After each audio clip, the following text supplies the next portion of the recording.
وہ article 62(1)(f) کے تحت ریفرنس بھجوانے کے مجاز ہی نہیں ہیں۔ اسپیکر نے 2017-18 کے گوشواروں کا حوالہ دیا ہے، جس کے بعد علی ظفر نے یہ بھی کہا کہ یہ مجموعی طور پر ایک سیاسی کیس ہے، اور یہ ایک ایسا کیس ہے جس سے جو عمران خان کے سیاسی مخالفین ہیں وہ فائدہ اٹھا رہے ہیں۔ عمران خان کے سیاسی مخالفین اور حکومتی وزراء جو ہیں وہ متواتر پریس کانفرنسز کر رہے ہیں اور توشہ خانہ کیس اور اس ریفرنس کو لے کر جو ہے وہ عمران خان کی سیاسی ساکھ کو نقصان پہنچانے کی کوشش کر رہے ہیں۔ اور اگین انہوں نے بار بار اس بات کے اوپر زور دیا کہ الیکشن کمیشن کا دائرہ اختیار نہیں ہے، الیکشن کمیشن کوئی عدالت نہیں ہے، الیکشن کمیشن جو ہے وہ عمران خان کے خلاف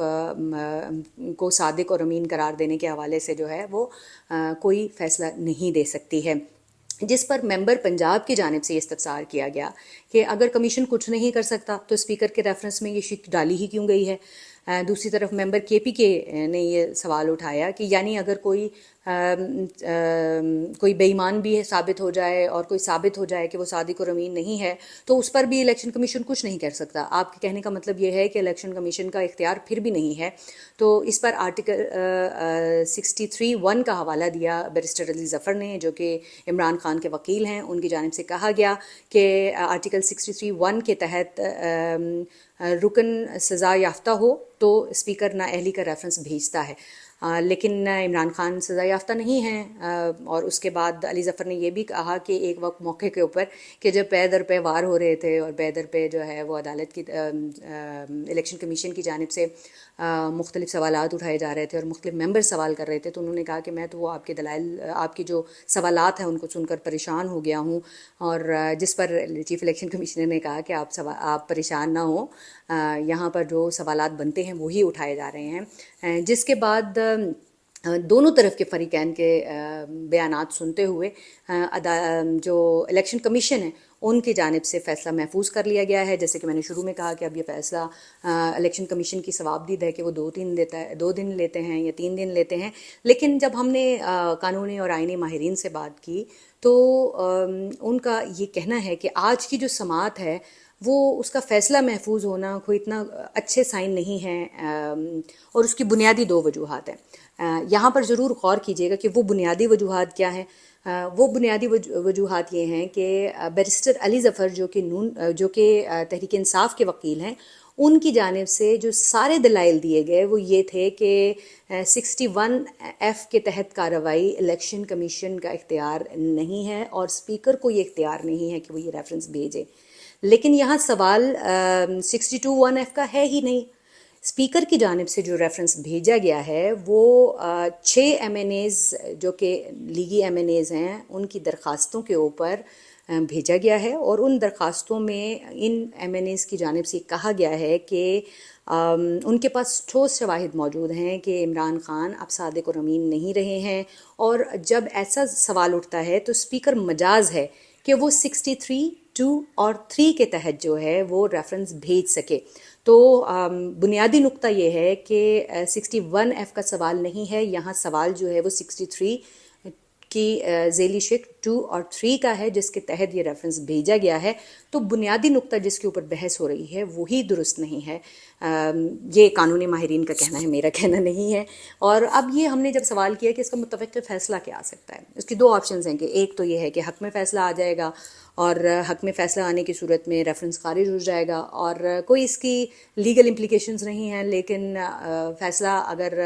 عمران خان کے حق میں آ جاتا ہے تو ان کے پاس ایک مورل جو ہے وہ بائنڈنگ آ جائے گی، ایک مورل ہتھیار آ جائے گا کہ جناب یہ دیکھیں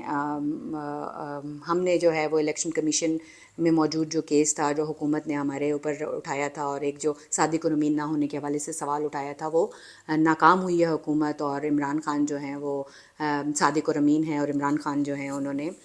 کوئی کرپشن نہیں کی ہے۔ لیکن دوسری صورت میں جس کے امکانات موجود ہیں، متوقع فیصلہ یہ بھی آ سکتا ہے کہ فیصلہ عمران خان کے خلاف آ جائے، اور خلاف آنے کی صورت میں کیا ہوگا؟ خلاف آنے کی صورت میں عمران خان اس ایک ٹرم کے لیے نااہل ہو سکتے ہیں۔ اس ایک ٹرم کے لیے نااہل ہونے کا مطلب یہ ہے کہ وہ اس کا حکومت کو کیا فیصلہ ہوگا، کیا فائدہ ہوگا؟ اس کا حکومت کو بینیفیشری اس طرح سے ہوگی کہ عمران خان بائی الیکشن میں حصہ نہیں لے سکیں گے، اور بائی الیکشن جو کہ ویسے بھی نہیں ہو رہے، مختلف جو ہیں وہ وجوہات دی جا رہی ہیں کہ جی سیلاب ہے اور یہ ہے وہ ہے، اس کی وجہ سے ہم بائی الیکشن نہیں لے رہے، لیکن عمران خان اگر نااہل ہو جاتے ہیں اس ٹرم کے لیے تو وہ بائی الیکشن میں حصہ نہیں لے سکیں گے، اور اس کے جواب میں کوئی ہائی کورٹ بھی جا سکتا ہے اور وہاں پر وہ بیان حلفی کے معاملے کو بھی اٹھا سکتا ہے. تو یہاں پر کچھ چیزیں جو ہیں وہ ابھی یقینی طور پر فیصلہ آنے پر واضح ہوں گی، لیکن بہر طور عمران خان کے سر پر بھی کچھ گہرے بادل منلا رہے ہیں خطرے کے، جن کا جو جواب ہے وہ یقیناً جو الیکشن کمیشن کا فیصلہ ہے اس کے آنے کے بعد ہی ہوگا. دوسری طرف ممنوعہ فنڈنگ کیس کا بھی آج کی سماعت بھی آج ہوئی ہے، اور اس ممنوعہ فنڈنگ کیس میں شو کاز نوٹس کا جواب جمع کرانا تھا تحریک انصاف نے، اور تحریک انصاف کے وکیل شاخاور جب پیش ہوئے تو انہوں نے ایک